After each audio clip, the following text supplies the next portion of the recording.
এই যে আয়রনম্যান খেতাবধারী কোনো স্পোর্টসম্যানকে সরকারের পক্ষ থেকে কোনো ইভেন একটা থ্যাঙ্কস আমরা দেখিনি। আয়রনম্যান এটি হচ্ছে একটি আসলে সারা ওয়ার্ল্ড ভিত্তিক একটি রেস, ট্রায়াথলেট রেস। এটি সারা পৃথিবীর বিভিন্ন দেশে আয়োজিত হয়।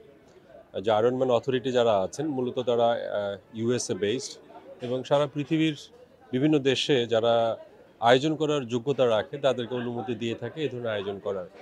তো যেহেতু আমরা বাংলাদেশে এখানে এই ধরনের আয়োজন হয় না, নিকটবর্তী দেশ হিসাবে আমাদেরকে মালয়েশিয়া যেতে হয় বা ইভেন আমি রিসেন্টলি জার্মানি থেকে আয়রনম্যান ফিনিশ করে এসেছি।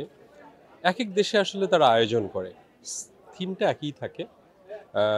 সাঁতার, দেন সাইকেল, দেন হচ্ছে রান, এই তিনটার সমন্বয়ে ট্রায়াথলেট একটা নির্দিষ্ট দ্রুত অতিক্রম করতে হয়। এটার দুটো ভার্সন থাকে, একটি হচ্ছে ফুল ভার্সন আর একটি হচ্ছে হাফ ভার্সন। হাফ ভার্সন যেটি আছে সেটিকে আমরা বলি আয়রনম্যান 70.3। ঠিক তারই আদলে বাংলাদেশের একটি টিম আছে ওয়াইল্ড রেসার নামে, ওরা আয়োজন করছে ওয়াইল্ড 70.3। মানে এরা একটা বলা যেতে পারে না চমৎকার একটা আয়োজন। একটা দেশ সাধারণত এই ধরনের আয়োজন করে থাকে, এটি আমরা নাম দিয়েছি আসলে আয়রনম্যানের বাংলা ভার্সন। আয়রনম্যানের জায়গায় আমরা বলছি ওয়াইল্ড ম্যান।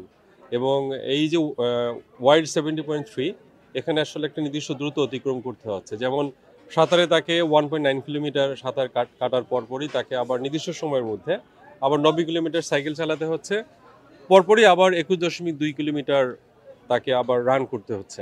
আপনি জানেন যে এরকম একটা বিগ ইভেন্ট, এরকম একটা বিগ যদি স্পোর্টসের কথা বলি, ট্রায়াথলেটের কথা বলি, আয়োজন করা খুবই কঠিন ব্যাপার।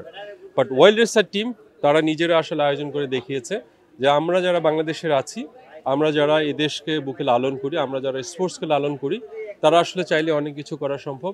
তারই আজকে জ্বলন্ত প্রমাণ হচ্ছে ওয়াইল্ড 70.3 আজকে সেকেন্ড এডিশন, দ্বিতীয় ভার্সন, আজকে সেটি আসলে অনুষ্ঠিত হচ্ছে।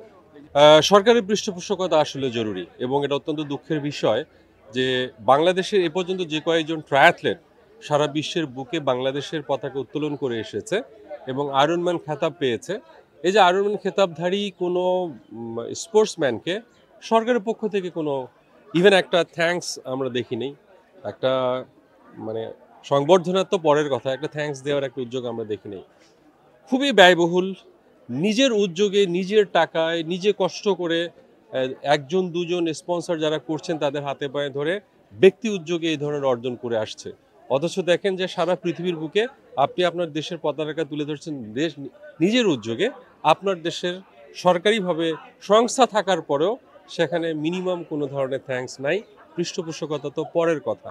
তাই আমরা মনে করি যে শুধুমাত্র পৃষ্ঠপোষকতা না, প্রতি বছর এই ধরনের ট্রায়াথলেট আয়োজন করা উচিত, কারণ বাংলাদেশে ট্রায়াথলেট ফেডারেশন আছে এবং তারা কাজ করছেন, কিন্তু এই ধরনের স্পোর্টস ইভেন্টের ব্যাপারে আমরা তাদের আগ্রহ দেখি না।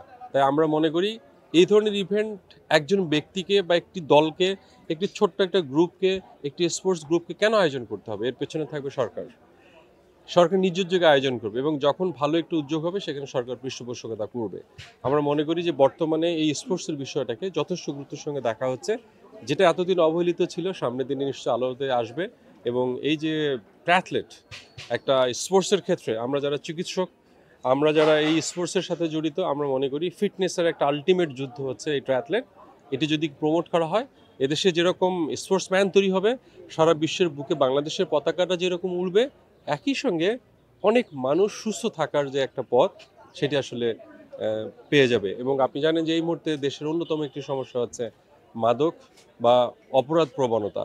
আজকের তরুণরা, কিশোররা অপরাধ প্রবণতা জড়িয়ে পড়ে একটা প্রবণতা আছে, তাদেরকে যদি স্পোর্টসমুখী করা যায় অটোমেটিক্যালি কিন্তু এই প্রবণতাটা কমে যাবে।